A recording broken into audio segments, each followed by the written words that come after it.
रामायण में एक बात है कि रावण जब ही विभीषण त्यागा भयउ विभव बिनु तब ही अभागा। जैसे ही रावण ने विभीषण जी महाराज का अपमान किया, रावण के जीवन की उल्टी गिनती चालू हो गई। संत तो ढाल बनकर रक्षा कर रहे थे। आज ऐसे दुर्योधन ने भी संत का अपमान कर दिया। एक बात कहिए कि डरते रहो ये जिंदगी बेकार ना हो जाए, और सपने में भी किसी संत का अपमान नहीं हो जाए।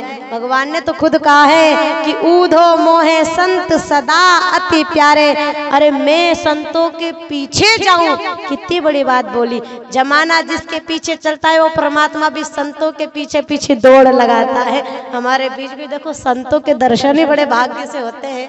श्री चरणों में प्रणाम। आपके एक बार जोरदार कर तलधुनी से सभी मिलकर स्वागत कर दे।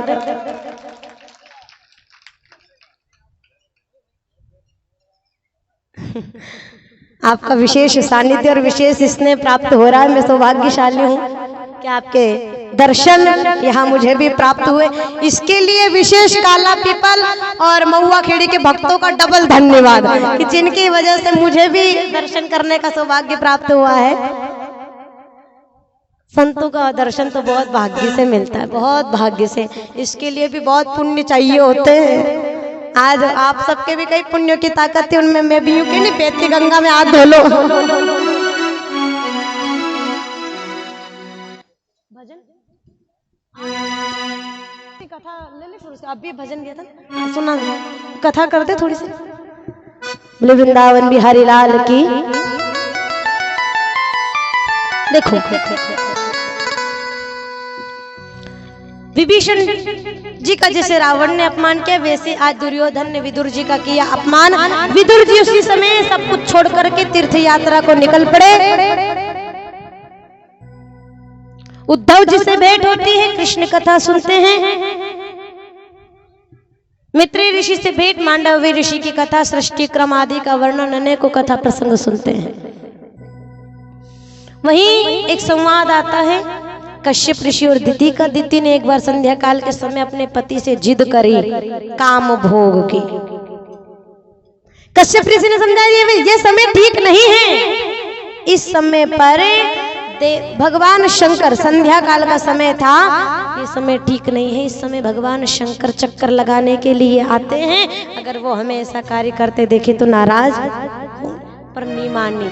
एक कहावत की ने महाराज, समझे वा को समझ बताजे पता बताजे ठोर, और ना समझे वा को समझ ना दीजे धक्का लगा जे।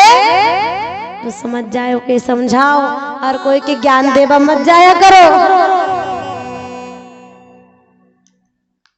मूर्ख के समझाओ तो कोई समझ जाए। ज्ञान घटे नरमूढ़ की संगत और कम हो जाए। समझदार को ही समझाओ। और महाराज इनकी जिद, बाल हट, राज हट, जोगी हट और त्रिया हट, ये जिद पे अड़ जाए तो फिर कोई की सुनबा वाला और न समझे न सुने।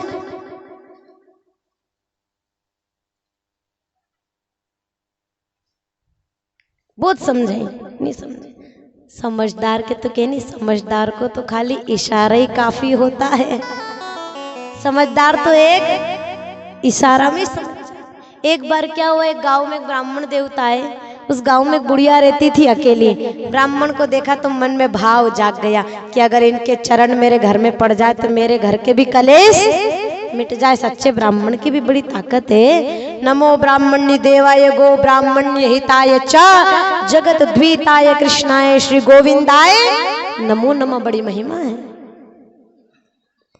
चरण पड़ जाए तो तर जाऊं। उसने ब्राह्मण देवता का निमंत्रण कर लिया। अकेली रहती थी, फिर भी बढ़िया भोजन वोजन बनाया। ब्राह्मण देवता को जिमाने लगी, थाली परोसी, सब रखा, पर थाली में पापड़ रखना भूल गई।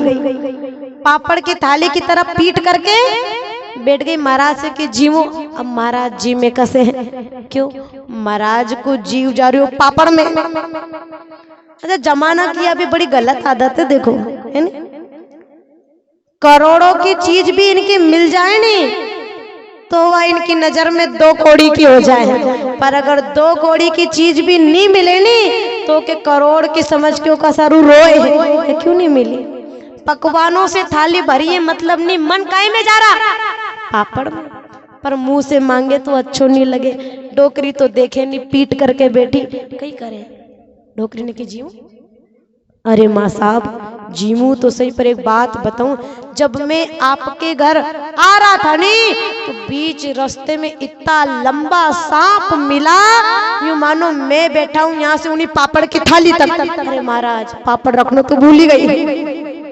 फिर थाली में पापड़ आया। क्यों? समझदार थी, एक ही बार में समझ गई।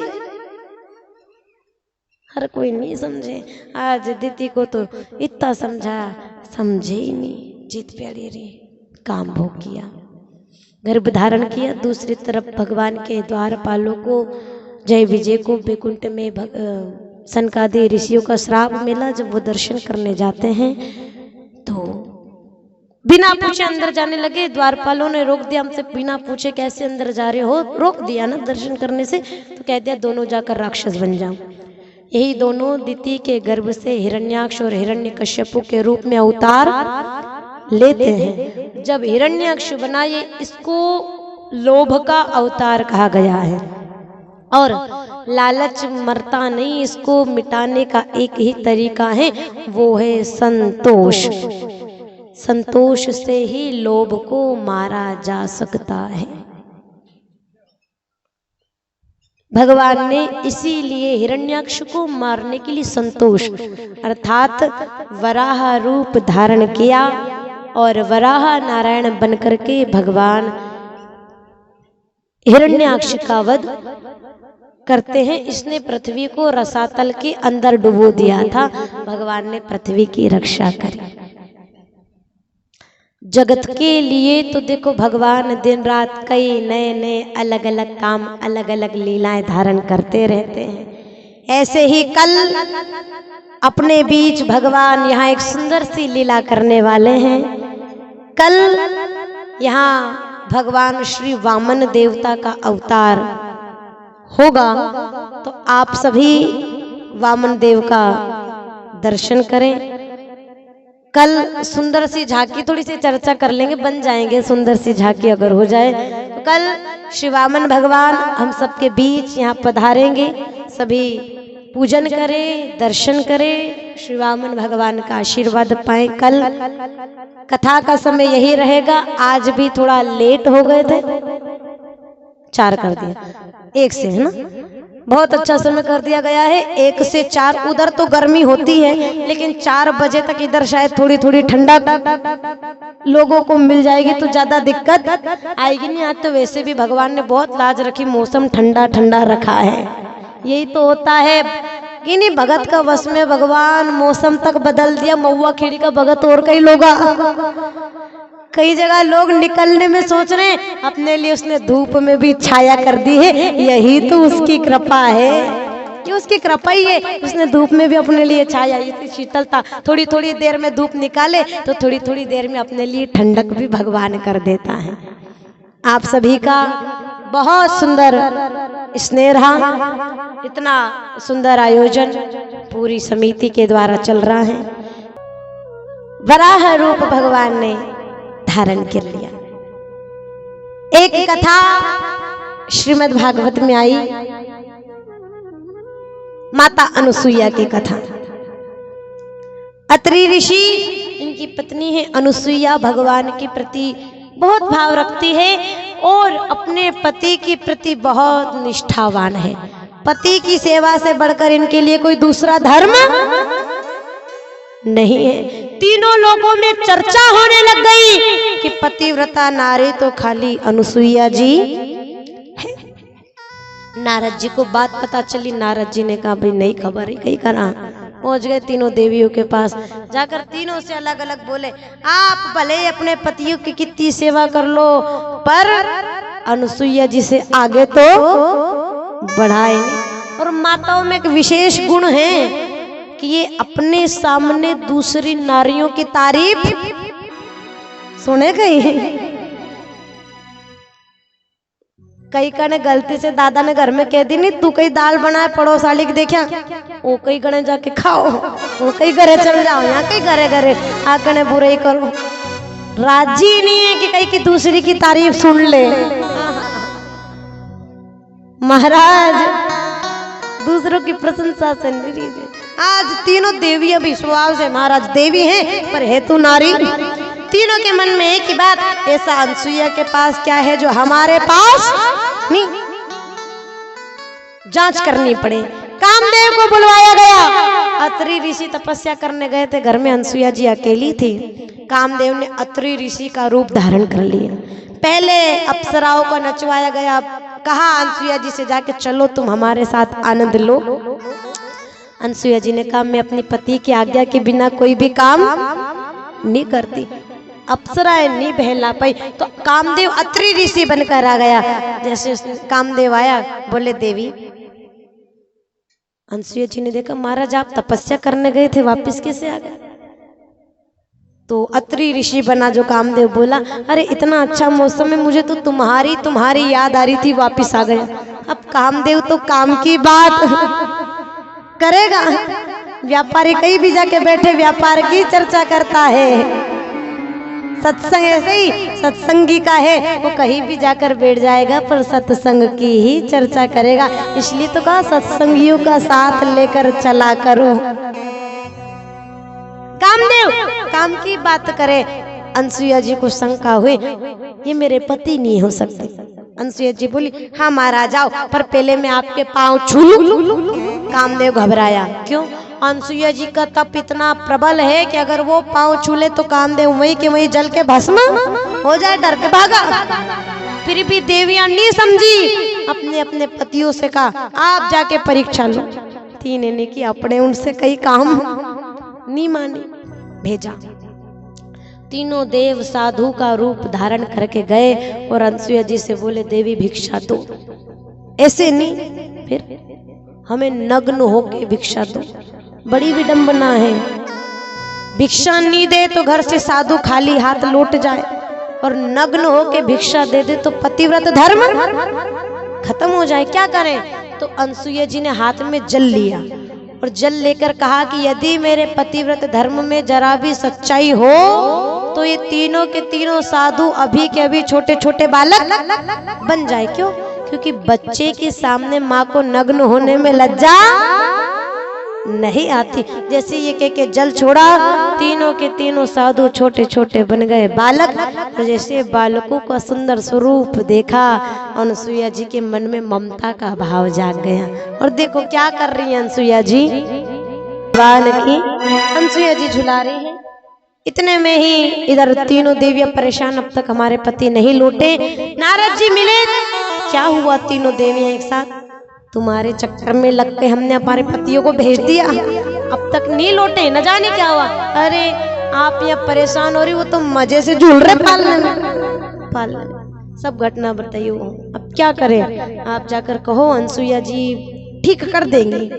गई तीनों देवियां जाकर सब बात बताई। अनसुईया जी ने कहा ये आपके पति हैं? कि हाँ।